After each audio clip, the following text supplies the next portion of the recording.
My best friend and I married a pair of billionaire brothers. She married the CEO big shot, Ethan Black. I married his special needs younger brother, Evan Black.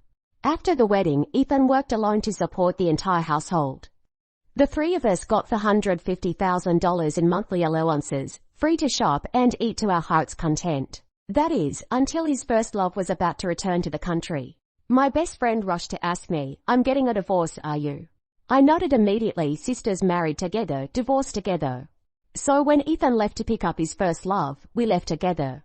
Except we didn't expect Evan to suddenly run out after us, crying as he chased us for over a mile. Should we take him with us? Sure, why not? In the end, we took him along and moved out 3 large moving trucks full of expensive goods. A few days later, Ethan came back.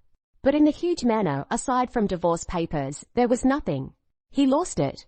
After my best friend Sophia Summers married Ethan Black, I went to their place every single day.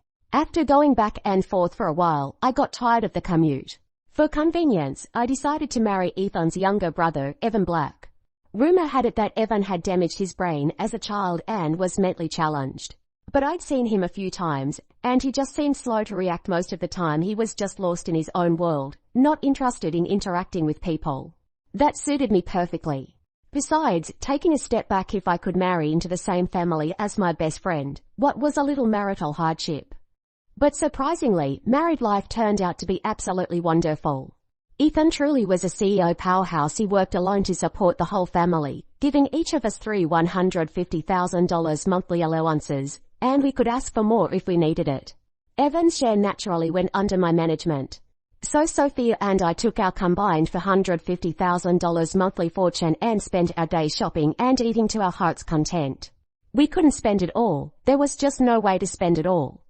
It had been raining heavily lately, so Sophia and I were stuck at home watching boy bands dance while gossiping about other people. We heard that Mrs. Lin discovered Mr. Lin's mistress on the side. Oh wait, these days they call them lovers. Because of this lover, Mrs. Lin demanded a divorce, but Mr. Lin refused no matter what. So Mrs. Lin brought home a male companion of her own. Now the 4 of them were living their lives better than ever. Ha, and also I heard from my sister about one of her co-workers' brother-in-law recently. The 2 of us huddled together chattering non-stop until our mouths went dry. Evan, I turned my head and called out. Evan, sitting in the corner, froze for a moment before tilting his head toward me. Seeing that he'd heard me, I spoke again. Honey, can you get me a bottle of water from the fridge? He blinked, his ears turning slightly red as he walked somewhat clumsily into the kitchen. Soon, he brought out my favorite herbal tea. Cold warm, he said. He meant it was cold today, so this would warm me up. Watching me take a sip, he smiled with satisfaction and walked away, returning to his corner to prop his head up and space out. Sophia shook her head. If Ethan knew you were bossing his precious baby brother around at home all day, he'd lose his mind.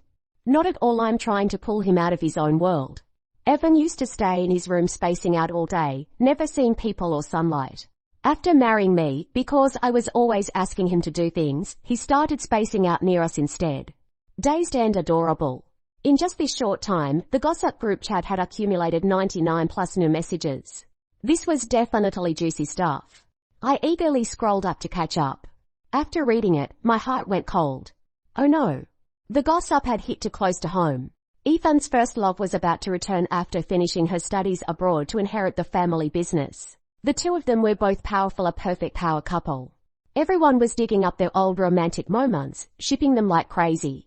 They didn't give Sophia a second thought. Damn it. I rolled up my sleeves, ready to go to war with them. Sophia grabbed my phone and tossed it aside. Why bother with them? She looked completely indifferent. Men are replaceable, it's not a big deal. My heart ached. If only she really didn't care like she pretended. She'd fallen for Ethan long ago. But back then, Ethan had a girlfriend, this childhood sweetheart, first love everyone was talking about. They'd been deeply in love. Later, his first love went abroad to study and broke up with him. Ethan never dated anyone again. Until Sophia's family needed to arrange a marriage alliance with the Black family. Sophia seized the opportunity. But over the past 2 years of marriage, she'd never been able to warm his heart. Aside from being generous with money, Ethan had always been cold to Sophia, spending most of his time at the company. When they first got married, Sophia's eyes had lost all their light. I couldn't help but suggest she just get divorced. But she refused to give up. She was stubborn as hell. I just love it when he ignores me like this. If he actually fell for me, I'd probably get bored of him real quick. There was nothing I could do, so I ended up marrying into the family myself. Spending most of her energy with me every day, she gradually became happy again.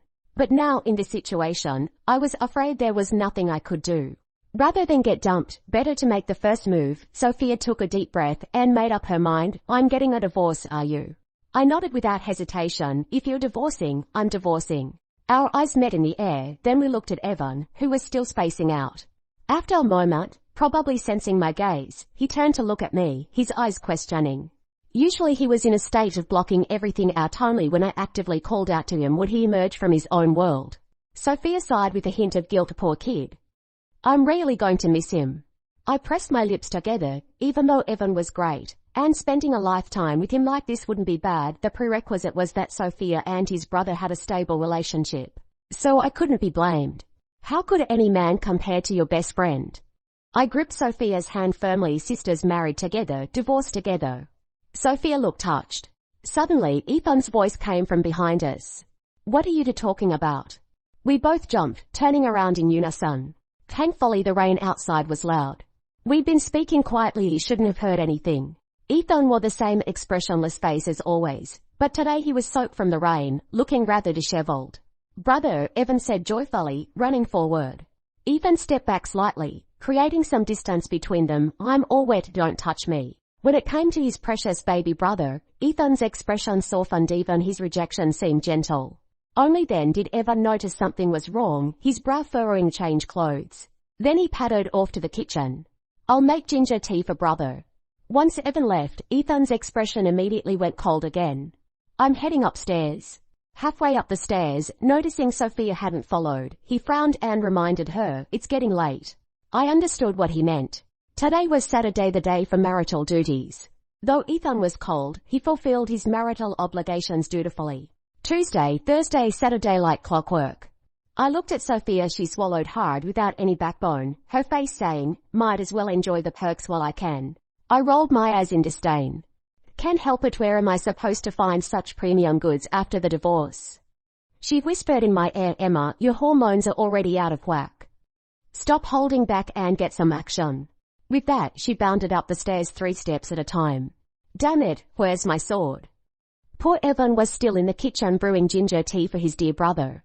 I cursed under my breath as I rushed into the kitchen and dragged Evan away. Baby, are we going to bed this early today? Looking into Evan's clear eyes, I silently shed tears inside. Oh God, I felt so guilty. Yeah, going to bed early is good for your health. He stopped talking, hugging my arm, and soon fell into a sweet sleep. I stared at the ceiling with my eyes open. After a long while, I silently turned over and quietly opened my reading app.